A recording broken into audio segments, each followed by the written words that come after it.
nous aurons à présenter une feuille de route, mais cette feuille de route comporte 3 axes.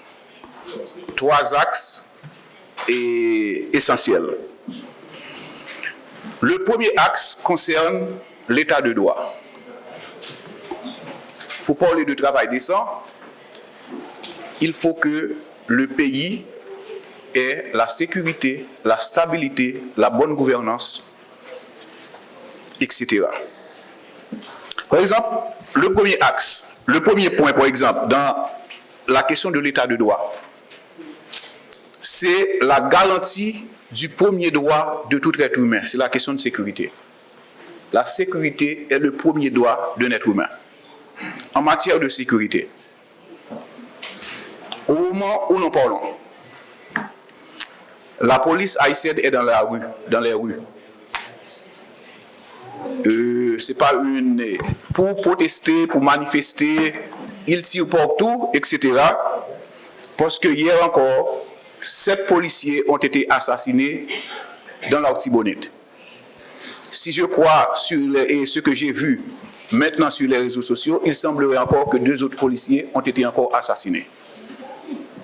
Hier, de 1er janvier à hier, il y a déjà 20 policiers assassinés. Et si je crois les dernières informations, ça devrait être porté à 22. Et dans la plupart des cas, les parents de policiers ne trouvent pas leur cadavre pour même faire leur deuil. C'est une situation extrêmement difficile. J'espère que la situation va s'améliorer pour que la tranquillité revienne. C'est le premier droit. Mais c'est comme l'a si bien dit le camarade Belzin, c'est une situation créée. Créée de toutes pièces parce que nous ne produisons pas d'armes. Là, ce premier axe concerne d'abord la sécurité. Et pour trouver la sécurité, certainement vos efforts, parce que l'international a une grande part de responsabilité dans la sécurité, parce que pour vous, notamment les camarades qui viennent de l'extérieur, en 1994, sous demande des États-Unis, notre armée a été dissoute. Dissoute pour le fait, sous l'argument que cette armée a fait trop de coups d'État. Depuis lors, on a cassé toutes les chaînes de sécurité. Maintenant, on a fait retirer notre armée et à chaque fois, on nous propose comme solution de faire venir des armées étrangères. Là c'est notre premier point dans la feuille de route. C'est la sécurité. Un deuxième point, c'est la question de la bonne gouvernance. Un travailleur est aspiré d'abord au travail décent. Mais s'il n'y a pas la bonne gouvernance, nous aurons toujours un pays où le chaos s'installe de manière permanente. Et pour s'y faire, en matière de bonne gouvernance, Belzin l'a dit tout à l'heure, il n'y a aucun pouvoir. Par exemple, le garant des droits dans un pays est la justice. Un travailleur qui a un différend avec son employeur qui ne peut pas trouver justice, eh bien, aura tendance à faire de la vengeance privée. Et aucune société ne peut se baser sur la vengeance privée pour pouvoir régler ses comptes. Là, le second axe qui concerne la bonne gouvernance, par exemple, nous devrions avoir une justice. Je me rappelle que lors du passage du feu président Jovenel Moïse à Paris en 2017, il a dit que nous avons une justice en Haïti occupée par des corrompus.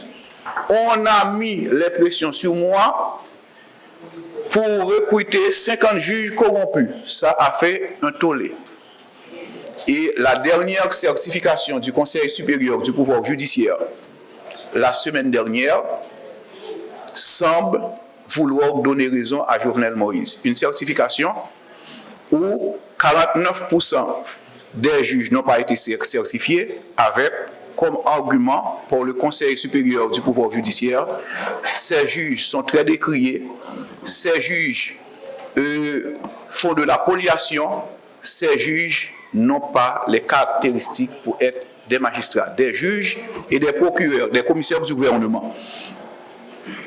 Là, nous devrions avoir, parlant de la bonne gouvernance et dans un état de droit, il faut que les droits humains et syndicaux soient respectés. Quand nous disons que les droits humains et syndicaux devraient être respectés, dans la feuille de route, nous avons proposé que Haïti soit ratifié un ensemble de traités internationaux et relatifs aux droits humains et syndicaux. Parce que Haïti et notre code et notre législation renferment trop de faiblesses. Par exemple, et M. Pinault, tout à l'heure, dans sa présentation, a fait référence à la Convention 102. Nous faisons un plaidoyer pour la ratification de la Convention 102. Convention 102 qui concerne la sécurité sociale. Il y a aussi la Convention 135 concernant les relations de travail. Les conventions 141, 144, 151, 154, 190, 189, 155, 187, etc. Dans cette feuille de route, ce sont des conventions que nous mettons en phase quand il y a une restauration de la démocratie avec un parlement démocratique, qu'on puisse et mettre la pression pour faire ratifier ces conventions. Nous disons que la priorité doit être accordée à l'application scrupuleuse des droits humains. Un pays qui n'a pas de justice est un pays pour lequel on ne peut pas compter sur le respect des droits et des normes au travail.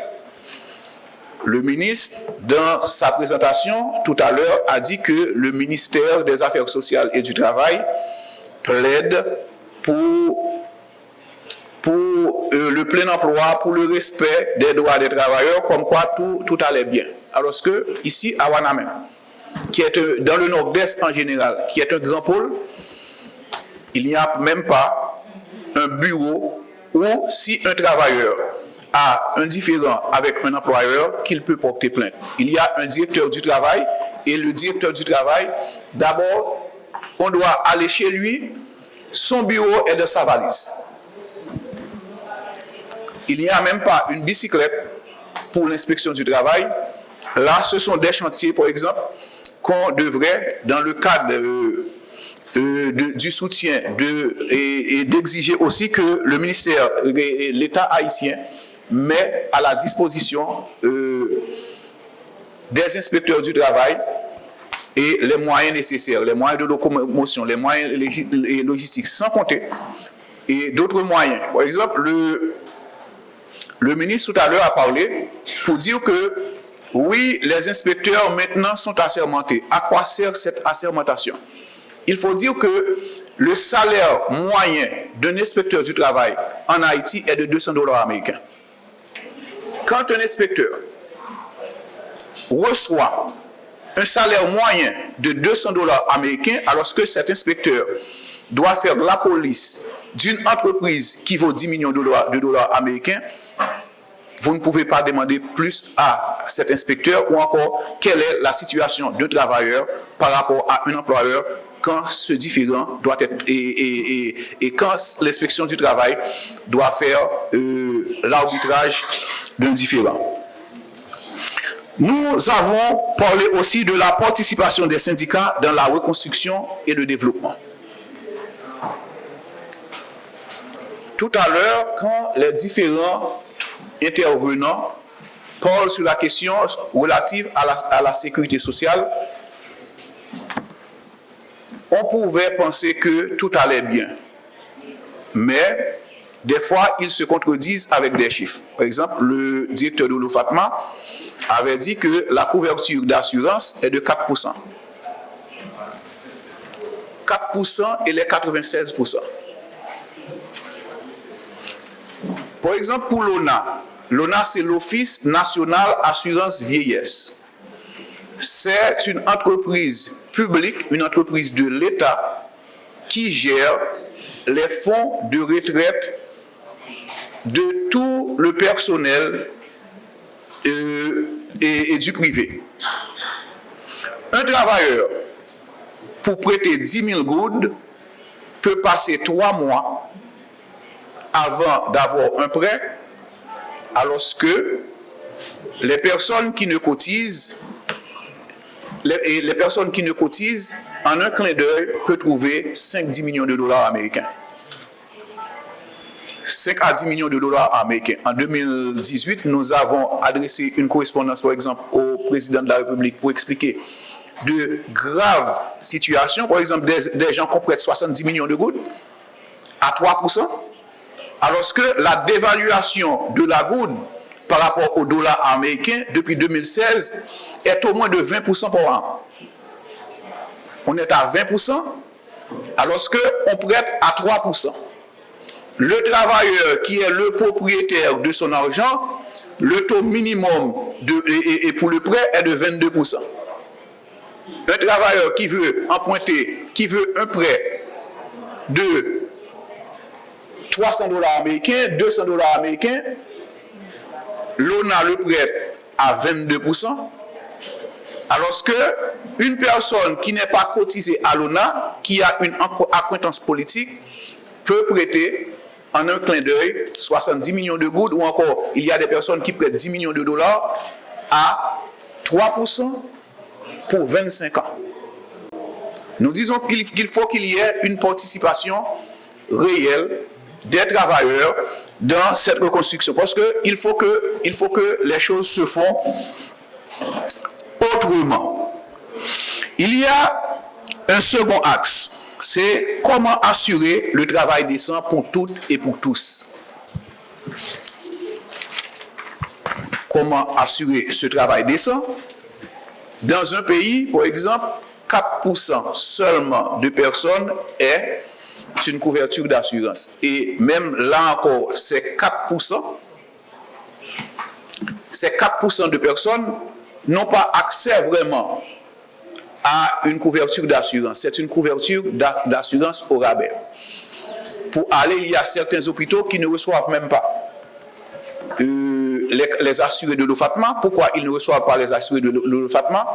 Parce qu'après avoir prêté les services, eh bien, l'hôpital ou le prestataire peut passer plusieurs mois sans avoir reçu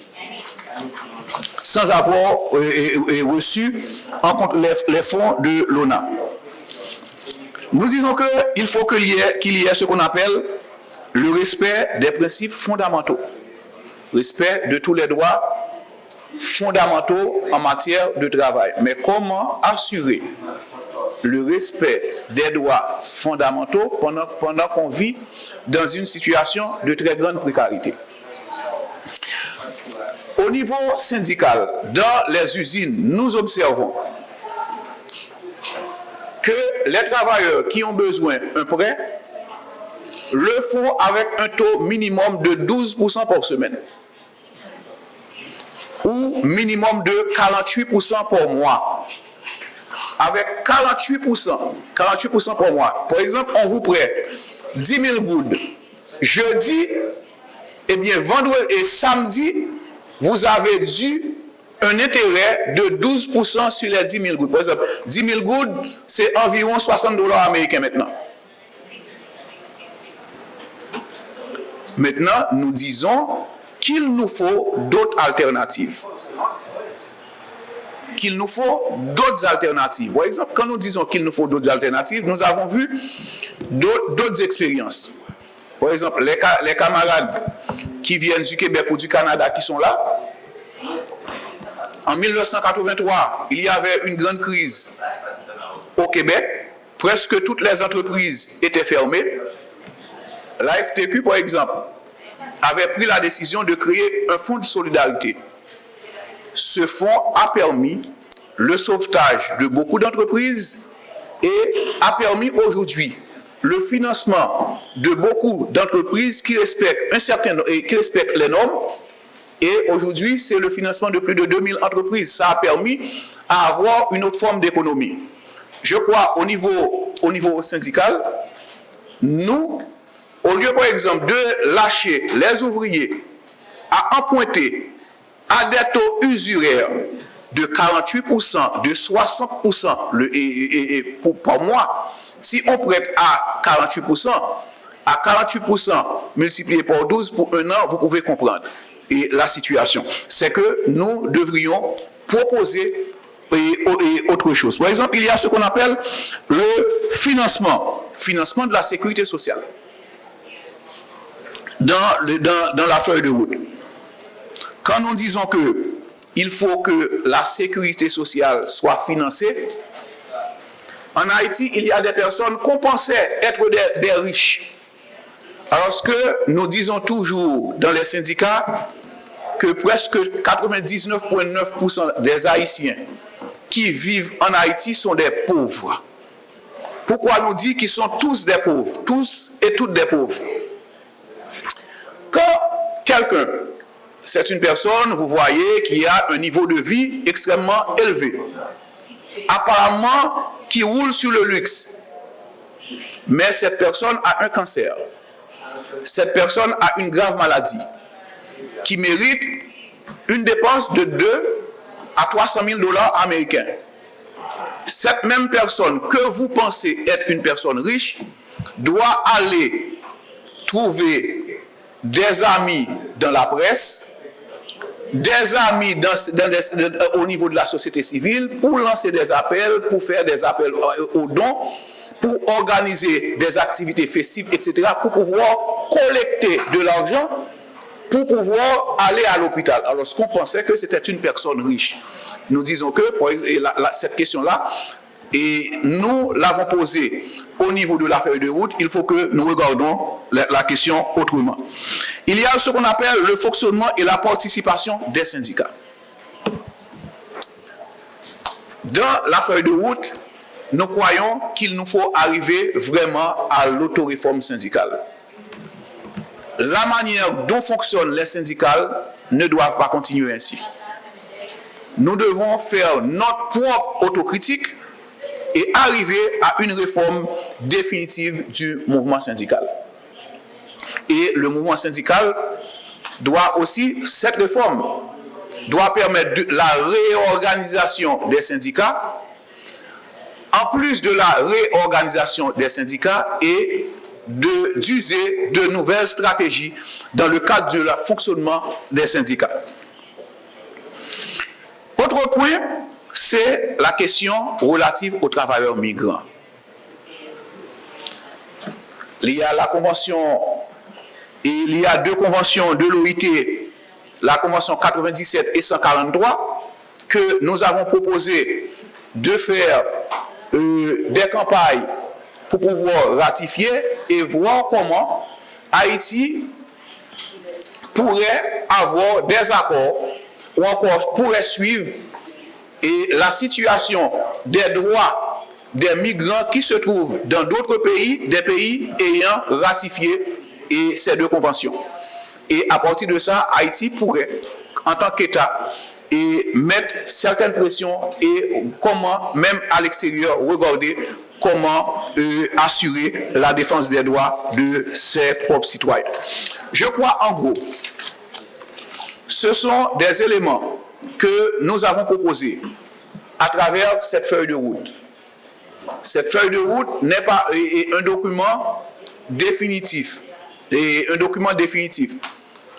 Nous sommes prêts aujourd'hui pour une discussion et recevoir toute suggestion possible, car nous croyons, après la feuille de route, nous ne voulons pas que c'est un document, par exemple, c'est un document de plus, mais un document qui pourrait avoir le support de toutes et de tous, avec qui on peut suivre.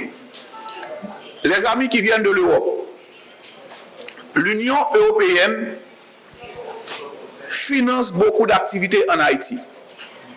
Il finance des microfinances, des institutions de microfinance. Ces institutions de microfinance donnent des prêts à 4%.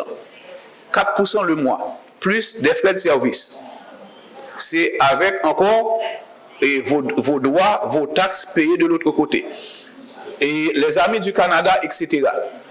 Eh bien, vous pouvez, à travers cette feuille de route, les éléments qui s'y trouvent, nous aider à mettre la pression sur l'Union européenne, sur les institutions financières internationales comme le Fonds monétaire international, la BID et la Banque mondiale, de revoir leur politique sur Haïti et de faire de l'économie et de faire des dons, non pas des moyens pour faire de nouveaux riches, mais des fonds qui peuvent aider vraiment à la reconstruction d'Haïti. Chaque fois qu'on parle de reconstruction d'Haïti, on voit tout simplement la reconstruction des routes, des ports, des aéroports, c'est-à-dire la reconstruction physique. On ne peut pas avoir une reconstruction en Haïti sans reconstruire le bâtiment social. Sans la reconstruction sociale de l'être haïtien, ce serait extrêmement difficile. Par exemple, la question de la protection et de la sécurité sociale, c'est une chose extrêmement importante.